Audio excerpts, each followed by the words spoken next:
ఎక్కడైనా ల్యాండ్ పై ఇన్వెస్ట్ చేయాలని అనుకుంటున్నారా? అయితే ఫ్యూచర్ సిటీలో ఇప్పుడే ల్యాండ్ తీసి పెట్టుకోండి. పూర్తి వివరాలకు మాకు కాల్ చేయండి. నమస్కారం. కార్తీక్ పురాణం 17వ అధ్యాయంలోకి వచ్చాం. పురాణంలో ప్రతి అధ్యాయంలోనూ ఏదో ఒక కథ బోధ ఉంటాయి. అయితే ఈ 17వ అధ్యాయం మాత్రం ఇందులో కథ కంటే ప్రధానమైనది బోధే కనిపిస్తుంది. అసలు మానవులు, వాళ్ళ శరీరము, వాళ్ళ తీరు, వాళ్ళ జన్మ, మళ్ళీ ఎలా పుడతాము, మళ్ళీ ఎందుకు పుట్టము, కొన్నిసార్లు పుట్టం, ఎందుకు పుట్టాం, కొన్నిసార్లు పుట్టాల్సి వస్తుంది. ఒక్కొక్కడు ఎన్నేసి జన్మలెత్తాను, నానా యోనులే ఎందుకు జన్మించాను, ఇలా చివరికి ఈ జన్మలో ఇలా నాకు మోక్షం లభించింది అని చెప్పిన కథలు ఒక అరడజనైనా మనం విన్నాం. అయితే ఇప్పుడు ఈ అధ్యాయంలో మాత్రం ఇంతకు ముందు అధ్యాయంలో దీపస్తంభ స్వరూపంలో ఉండి ఆ తర్వాత మానవ స్వరూపంలోకి మారిన ధనలోభుడికి చాలా ఆశ్చర్యంగా అనిపించిందట.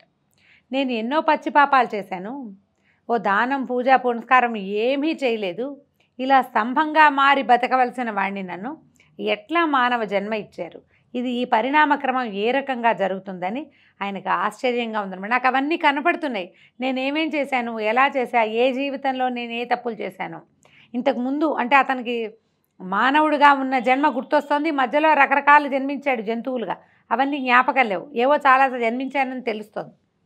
అలాంటి చేసిన వాడిని నేను ఇట్లా ఎలా అయ్యాను అన్న ప్రశ్నకి అక్కడ ఉన్న ఈ మహాముని చెప్తున్నాడు, మతంగ మహాముని ఇలా చెప్తున్నాడు సమాధానం.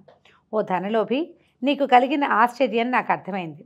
ఎలాంటి పుణ్యకర్మ చేయనటువంటి ఏ విధమైన ధర్మాన్ని ఆచరించినటువంటి నాకు ఈ చెట్టు జన్మ నుంచి విముక్తి ఎట్లా కలిగింది అని నీ ప్రగాఢమైన సందేహం. జన్మ అనేది చేసిన కర్మఫలము, కర్మ వలననే ఆత్మకు దేహం అనేది కలుగుతోంది. ఆత్మకి దేహం ఎలా వస్తుంది అంటే కేవలం కర్మ వల్లే వస్తుంది. మనం ఏ దేహంలోకి జన్మిస్తామో, ఏ శరీరంలో పుడతామో ఆ శరీరం ఎందుకు వస్తుందంటే మనం ముందు జన్మలో చేసినటువంటి రకరకాల కర్మల వల్ల.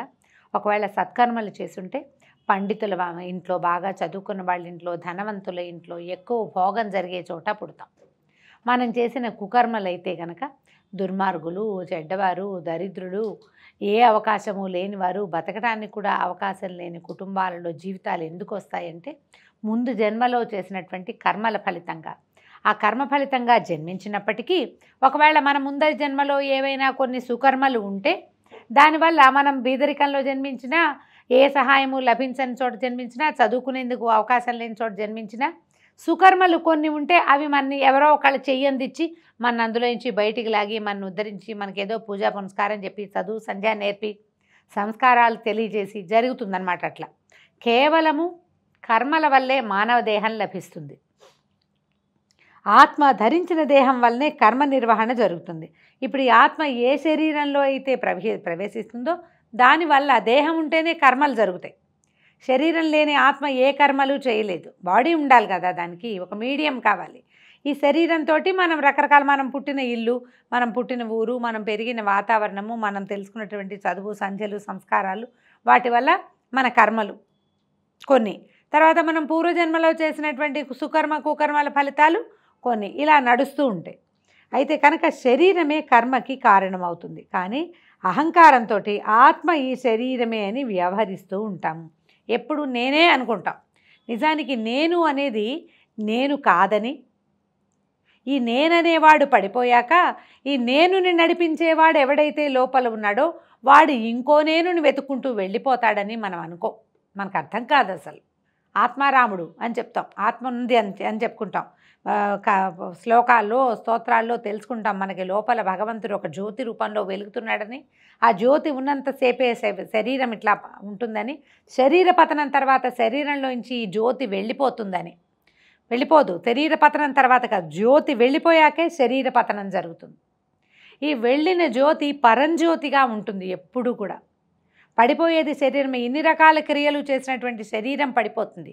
ఈ శరీరానికి, ఈ కర్మలన్నిటికీ అవకాశం ఇచ్చినటువంటి ఆ లోపల ఉండవలసిన జీవుడు మాత్రం అలా నిత్యుడుగా తన దారిని తను తామరాకు మీద నీటి బొట్టులాగా సాక్షిభూతంగా ఉండి ఇంకొక శరీరాన్ని వెతుక్కుంటూ వెళ్ళిపోతాడు. మనం ఇప్పుడు చేసిన కర్మల ఫలితమే జీవుడు వెతుక్కునే శరీరం ఆధారపడి ఉంటుంది. మనం సుకర్మలు చేస్తే ఈ జీవుడు మంచి శరీరంలోకి వెళ్తాడు, లేదా అతనికి పుట్టవలసిన అవసరమే లేకుండా అవుతుంది. నేను వేరు, నాలోని వాడు వేరు అనే జ్ఞానం మనకి ఏనాడు తెలుస్తుందో అప్పుడు మనం చేసే కర్మల యొక్క వ్యవహారం మారిపోతుంది. ఈ నా కోసం చేసే పూజ, నా కోసం నేను మొక్కుకోవటం, నా కోసం నేను ఎక్కడికైనా వెళ్ళటం అనేది పోతుంది. నేననేవాడు ఉండకూడదని చేసే విధానం కొత్తది వస్తుంది ఒకటి.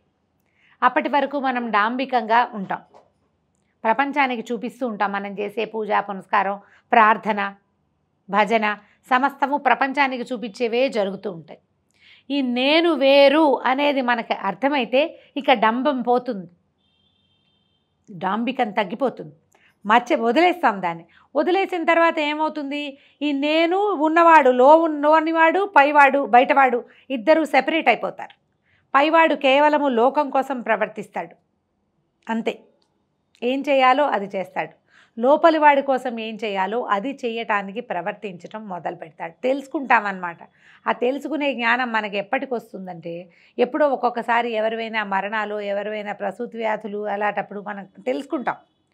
ఇది చాలా బుద్బుద్ప్రాయం, ఇది చాలా క్షణాల్లో వెళ్ళిపోయే వ్యవహారం, ఇదంతా తేలిపోతుంది, ఏం లేదు, ఇక్కడ ఏమి లేదు, ఇది నీటి బుడగ లాంటిది జీవితం అని తెలుసుకుంటూ ఉంటాం. ఒకసారి కాదు, చాలాసార్లు వస్తుంది మనకు ఆ వేదాంతం. కానీ ఏంటంటే అది నిలబడదు. ఆ నిలబడడం కోసమే మనం పురాణాలు వింటాం, ప్రవచనాలు వింటాం.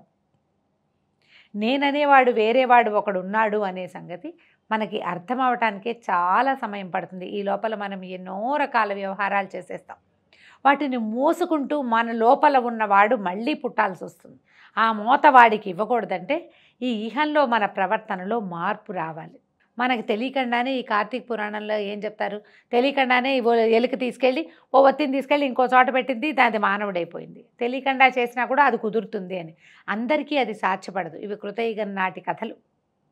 ఇప్పుడు మనం తెలుసుకోవాలి, నిర్మమంగా ప్రవర్తించాలి. ఇదంతా నాదే, ఇదంతా నాకే అనుకోకూడదు.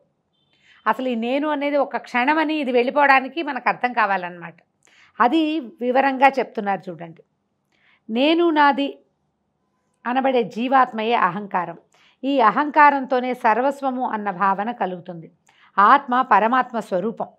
పుట్టుక, మరణము, వృద్ధి పొందించటము, క్షీణించటము అనేవి శరీరానికి మాత్రమే ఉంటాయి. పుడతాము, పెరుగుతాము, మరణిస్తాము, క్షీణిస్తూ ఉంటాం, అంటే వీక్ అయిపోతాం, వృద్ధాప్యం వస్తుంది, తర్వాత మరణిస్తాం, అది శరీరానికి. కానీ ఆత్మకి ఉండవు. కర్మకు కారణమైన శరీరము పంచభూతాలతోటి తయారవుతుంది. రంగు, రుచి, వాహన, వాసన, ఆహార విహారాలకు, సుఖదుఖాది అనుభవాలకు, ఆవేదనలకు గురి చేయబడుతుంది. శరీరమే, ఆత్మ కాదు గురి చేయబడేది. వివేకము, విజ్ఞానము, వ్యామోహాల కారణంగా పాపపుణ్యాలు సంప్రాప్తమవుతాయి. మనం వివేకంతో చేస్తాం, ఎవరికైనా సహాయం చేస్తాం, సహాయం చేసి మళ్ళీ సహాయాన్ని తీసుకున్నామనుకోండి, అది సహాయంగా ఉండదు, వ్యాపారంగా మారుతుంది. మనం ఎవరికైనా చేసిన సహాయం మనకి పుణ్యంగా మారి మన అకౌంట్లో చేరుతూ ఉంటుంది. పుణ్యబలం పెంచుకుంటాం. తెలియక పొరపాట్లు చేస్తాం. మన వల్ల వాళ్ళకి ఇబ్బంది కలుగుతుందని తెలిసినా ఇవాళ మన పని అయిపోతుంది కదా అని చేసేస్తాం. అసలు మనకు తెలియకుండానే మనం ఈ పని చేస్తే వాళ్ళకి ఏదో ఇబ్బంది వస్తుందని మనకు అర్థం కూడా కాదు. ఆ తెలియకపోవటం వల్ల, విచక్షణ లేకపోవటం వల్ల పాపం పెరుగుతుంది. ఈ పాపపుణ్యాలు రెండు బేరీజ్ వేస్తారు. పాపం ఎక్కువగా ఉంటే దాన్ని అనుభవించడానికి మళ్ళీ మనం పుట్టవలసి వస్తుంది. పుణ్యం అధికంగా ఉంటే దాని విధానం వేరేగా ఉంటుంది. వీటి ఫలితాలని జీవుడు అనుభవించాల్సిందే. అంటే వ్యామోహాల కారణంగా వచ్చే పాపుణ్యాల అనుభవాన్ని జీవుడు పొందవలసే వస్తుంది, అంటే అనుభవించవలసే వస్తుంది. ఏ విధమైన కర్మలు లేకపోవటమే ముక్తి. ముక్తిని కలిగించేవే పుణ్యవ్రతాలు మొదలైనవి. అంతఃకరణానికి, దాని పరిధికి సాక్షివై చైతన్య స్వరూపుడివై పరమాత్ముడిని భావించాలి. ఇప్పుడు మనం ఆత్మ ఎలా ఉండాలంటే సాక్షిభూతంగా ఉంటాడు. ఆత్మ లోపల చూస్తూ ఉంటాడు మనం ఏం చేస్తామా అని. అయితే మనం నా ఆత్మ సాక్షిగా అని చెప్తాం. ఆత్మసాక్షి ఊరికే నోటితో చెప్పే మాటలు. ఆ ఆత్మ వేరు, మనం వేరు అనేది అసలు తెలియదు మనకు అసలు అర్థమే కాదు. దాన్ని అర్థం చేసుకోవడానికి చాలా సునిశ్చితమైన ఆలోచన ధోరణి ఉండాలి. ఏదైనా ప్రవచనం వింటే నోటి మాటగా వినేసి, నోటి మాటగా చెప్పేసి చెవిలోకి వెళ్ళిపోతుంటే అవే వాక్యాలు మనం చెప్తుంటాం, ఫలానా వారు చెప్పారు, వీరు చెప్పారని. కానీ దాని యందు ప్రవర్తించడం చేత కాదు మనకి. దానికోసం ప్రయత్నం చేయాలి. అందుకే మనం ఇలాంటివి వినాలి, చదవాలి అని చెప్తాం. ఈ లోపల ఉన్న ఆత్మ ఏంటంటే సాక్షిభూతుడిగా ప్రపంచ పోకడలని గమనిస్తూ ఉంటుంది. అప్పుడప్పుడు నీకు చెప్తుంది, ఇది నువ్వు చెయ్యొద్దు అని. అంతరాత్మ అంటాం దాన్ని మనం. ఈ తప్పు చెయ్యొద్దు. ఆత్మ ప్రబోధం ఇది కూడా చెప్తాం. ఆత్మ మన మీద తన తాలూకు ఆధిపత్యం చూపించడానికి ప్రయత్నం చేస్తాడు, ఒకసారి చెప్తూ ఉంటాడు, చేయకు అని. కానీ మన బుద్ధి చుట్టూతా ఉన్న ప్రపంచపు పోకడలు మనని ఆపవు, ఆగనివ్వవు, చేసేస్తాం. అది తప్పు అని తెలుస్తూ ఉంటుంది లోపల, కానీ ఊరుకోం. ఎవరైనా ఏమైనా అనుకుంటారనిపిస్తుంది, ఎవడో ఒకడు మనని ప్రోత్సహిస్తాడా, ఎవరైనా ఏమనుకుంటే ఏమిటి, మన ఇష్టం అని. ఈ మన ఇష్టమని చేసేసిన పని వల్ల అది తప్పు, పాపము, ఇతరులకు ఇబ్బంది కలిగించేది, ప్రపంచానికి దోహదపడనిది, సరైనది కాదు అయినప్పుడు అప్పుడు మనకి పుణ్యబలం తగ్గిపోయి పాపం పెరిగిపోతుంది. ఈ సాక్షిభూతుడిగా ఉన్న లోపల ఉన్న ఆత్మ ఏం చేస్తుంది, దాన్ని భరించాల్సి వస్తుంది మనం చేసే కర్మలని. కేవలము సాక్షిగానే ఉంటాడు. అందుకని ఎప్పుడు కూడా నిన్ను నువ్వు విను అని చెప్తారు. ఇతరులని వినద్దు. ప్రపంచం ఏం చెప్తుందో కాదు, నువ్వేం చెప్తున్నావు, నీకు నువ్వేం చెప్పుకుంటున్నావు. చెయ్యకూడదు అని అనిపించిన పనిని ఇక ఎవరు చెప్పినా చెయ్యొద్దు. ఆ చెయ్యకూడదు అనేది పరిస్థితుల్ని బేరీజు వేసుకుని ఇక చేయకూడదు అంటుందా నీ బుద్ధి, లేకపోతే ఇది మంచిది కాదు అని చెప్తుందా? దాన్ని వినాలి. వినడం మొదలు పెడితే మనం చాలా తేలికగానే ఆత్మ వేరు, నేను వేరు అనే విషయాన్ని, నేనెవరు అనే విషయాన్ని తెలుసుకోగలుగుతాం. అది మనం అర్థం కావాలి మనకు, అంతే. ఇదిగో చెప్తున్నారు చక్కగా. అంతఃకరణానికి దాని పరిధికి సాక్షివై చైతన్య స్వరూపుడివై పరమాత్ముడిని భావించాలి. అలా భావించడానికి శరీరము ఘటంలాగా లోపంతో కూడి ఉంటుంది, ఒక హోల్ ఉంటుందన్నమాట శరీరానికి. కనుక శరీరాలు పరమాత్మ యొక్క నిశ్చలమైన రూపాలు కాలేవు. శరీరము ఆత్మ కాదు. ఆత్మ పంచభూతాత్మకమైన శరీరం కాదు. నీ శరీరంలోని ఇంద్రియాలు నువ్వు కాదు, నీవి కాదు. ఈ ఇంద్రియాలు వ్యామోహాలకి లోనవుతూ హానిని కలిగిస్తూ ఉంటాయి. వాటి కారణంగానే నీకు పరమాత్మ అయ్యే స్వతంత్రత లేదు. బుద్ధిని దిక్కుగా ప్రయాణింపజేసే ప్రత్యేగాత్మ అని నిర్ధారణ చేసుకో. యావత్తు సన్నిధానం కారణంగా దేహేంద్రియాలు, జడత్వము, ప్రాణం ఉన్నా పుట్టుకలేని ఆత్మ అని అనిపిస్తుందో ఆ పరమాత్మ నువ్వు అనేది నిశ్చయించుకోవాలి. సరిగ్గా ఆలోచించాలన్నమాట. ఇదేది, ఈ చెయ్యి నేనా కాదు, ఈ కాలు నేనా కాదు, ఈ శరీరమే నేనా? మరి పడిపోతాం కదా, అప్పుడు నేననేది లేదు కదా. ఎప్పుడో ఒకప్పుడు శరీరం వెళ్ళిపోతుంది. ఈ నేనుండి మనం మరణించిన తర్వాత తీసుకెళ్ళి తగలేస్తారు లేదా పాతేస్తారు. అదే కదా జరిగేది. నేను చేశారా? దేన్ని చేశారు? శరీరం పడిపోయింది. నిన్నటి దాకా నడిచింది ఇవాళ ఎలా పడిపోయింది?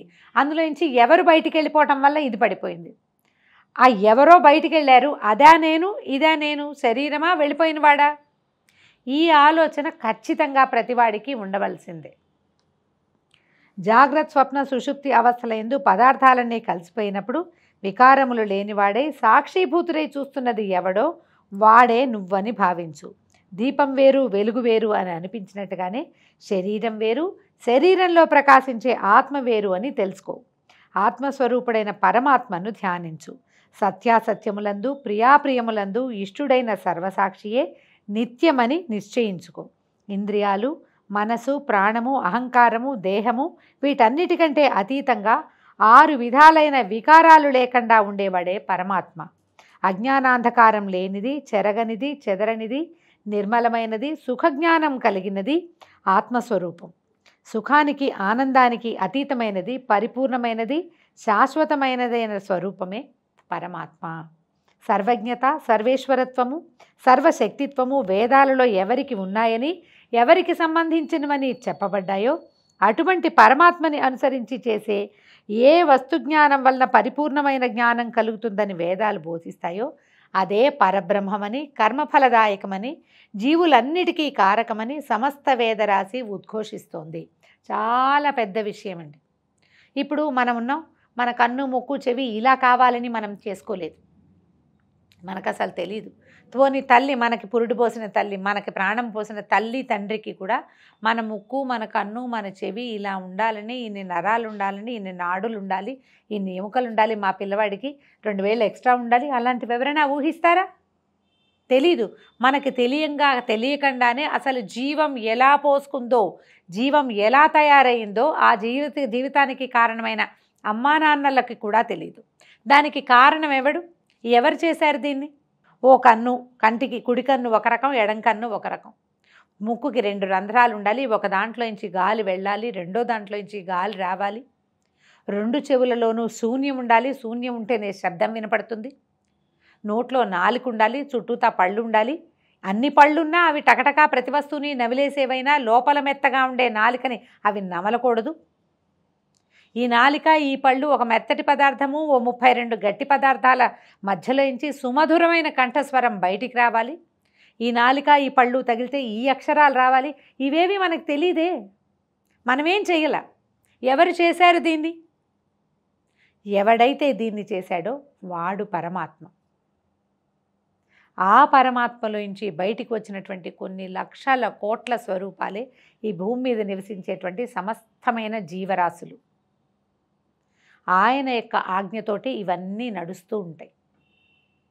ఇందులో ఎవ్వడూ స్వతంత్రుడు కాదు. వీడు పుట్టడానికి స్వతంత్రం ఎలా లేదో చావడానికి కూడా స్వతంత్రం అలాగే లేదు. ఈ చావు పుట్టుకల మధ్య ఉండే నాటకాన్ని నడిపిస్తూ అది మనమే నడిచేస్తున్నామని, మన వల్లే ఇదంతా నడుస్తోందని భ్రమిస్తూ భావిస్తూ ఉంటాం. కేవలము భ్రమే ఈ భావన అంతా కూడా. పరబ్రహ్మని తెలుసుకునే ప్రయత్నం చేయాలి. నువ్వు జీవితం అంతా ఎన్నో రకాల జీవితాలు గడిపి కొన్ని తప్పులు చేసి దానివల్ల ఈ చెట్టు జన్మని పొందావు. ఇక్కడి నుంచి నీకు బ్రహ్మని తెలుసుకునే అవకాశం మళ్ళీ ఇవ్వబడింది. ఒక్కొక్కసారి చచ్చి బతుకుతూ ఉండే యాక్సిడెంట్లలో చావు తప్పి కన్నులు లొట్టపోతుంది. అవాళ వచ్చిన భయం మనకు మొదటి రోజు చాలా టెన్షన్గా భయంగా ఉంటుంది.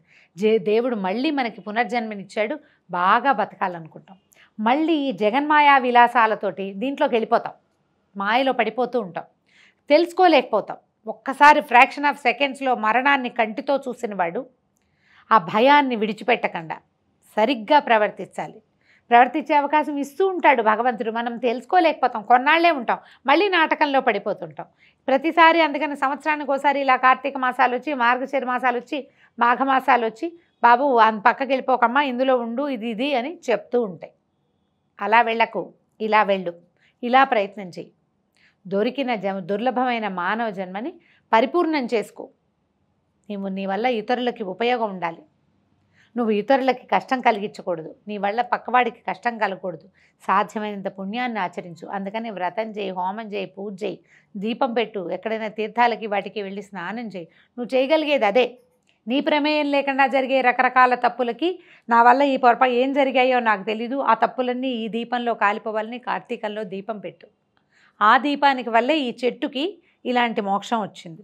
పరమాత్మకు సంబంధించిన వాక్యార్థాలు అర్థమయ్యే వరకు శమధమాది గుణములతో వినడానికి, అర్థం చేసుకోవడానికి ప్రయత్నించు. వింటూ ఉండాలన్నమాట. ఆత్మజ్ఞానాన్ని సంపాదించడం కోసమే పనులను ఆచరించాలి. పొందిన ఉపదేశాలకు తగిన విధంగా యథావిధిగా కర్మల్ని గనక ఆచరిస్తే ఆ కర్మల వల్లనే జన్మ తరిస్తుంది. స్వయం సిద్ధమైనవైనా అప్రయత్నాలైనా సరే నీ కర్మఫలాలు అనే బంధాలు తొలగటంతో నీకు మోక్ష సిద్ధి కలుగుతుంది. అన్నీ నేనే చేస్తున్నాను, అన్నీ నావే, అంతా నాదే, నేనే గొప్ప అనే భావనని విడిచిపెట్టి మనని నడిపించేవాడు ఒకడున్నాడని తెలుసుకుని వాణ్ణి తెలుసుకునేందుకు ఈ శరీరంతో ప్రయత్నించాలి అని ధనలోభి ద్వారా మహర్షి మనకు కూడా సూచిస్తున్నాడు. దీంతో 17వ రోజు పారాయణ పూర్తయింది. రేపు ఉదయం 18వ రోజు పారాయణలో మళ్ళీ కలుసుకుందాం. నమస్కారం.